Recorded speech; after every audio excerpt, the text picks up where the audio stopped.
I pay taxes. Everybody watching this pays some form of taxes. I pay a lot of money in taxes, but there's no way in the world that I'm going to accidentally think I'm worth $30 million and I'm worth 40,000. It's not going to happen. Point, you had somebody who originally publicly disclosed that she had a net worth and possibly in the tens of millions of dollars, and then suddenly revises that due to an accounting error down to as low as about $100,000. I mean, there's no accounting error that can account for a discrepancy that large. Congressman McGill, do you think that our side, the Republican side, is doing enough, or are we flooded with some people who are not, don't have the fortitude to stand up for what's right and to be as bold and courageous as you and others that I've seen, that every time, we have a congressional hearing, you take people to task that need it. I mean, do you feel like that we are lockstep and in a good position as Republicans, or do you think that we are struggling too, which gives a lot of enthusiasm to the left? I think that there's always more that we can be doing, and this is a good issue. Whenever you talk about immigration, you're always going to have people coming at you, calling you racist or slandering you in some way, and I think we need to be bold and straightforward and say there's obviously nothing, none of our immigration policies are obviously rooted in racial animosity in any way. It's about just protecting our people and recognizing that we ought to put our people's interests first, because they're the ones that we represent. And I want to see my children and my grandchildren inherit the same country that my grandparents got to enjoy in America, with the same opportunities and the same social and political stability. And that is undermined by mass migration.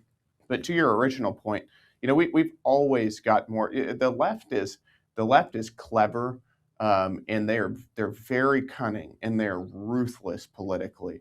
And we see that every day here, and we've got to be able to answer them with the same level, I think, of savviness. Yeah, and do you think that Ilhan Omar will be held accountable? And I'm not saying that she's done anything criminal. I don't know for a fact, but it does appear to be some impropriety, right? With her potentially marrying somebody in her family, getting them over here in America, and then also with her net worth. Like, literally, she went from like $40 to having a $30 million net worth to now saying that it's back down to like several thousand, as if somebody is that stupid to make a mistake on your taxes. I know you pay taxes. I pay taxes. Everybody watching this pays some form of taxes. I pay a lot of money in taxes, but there's no way in the world that I'm going to accidentally think I'm worth $30 million and I'm worth 40,000. That's not going to happen. So do you think she's going to be held accountable, or are we missing something? Like, is there really nothing here? Is the reason why she hasn't been held accountable, or is there something there and we need to do something about it?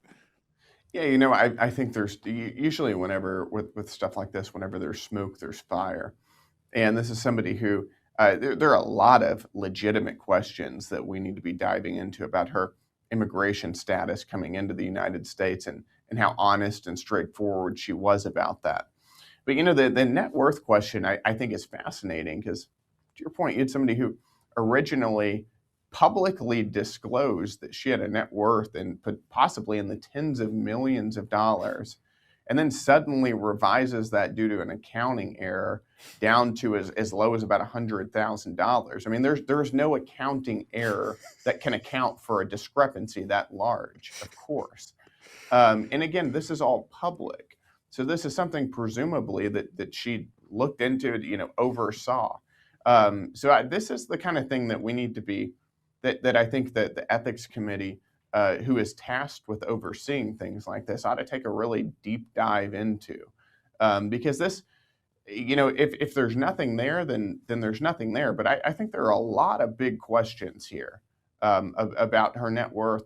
And again, remember, whenever we sign these financial disclosures that have our net worth in it, I actually have to sign that, saying that I've looked over all of this information, that I'm verifying that this is accurate, and she did do that. So I think we ought to look into whether she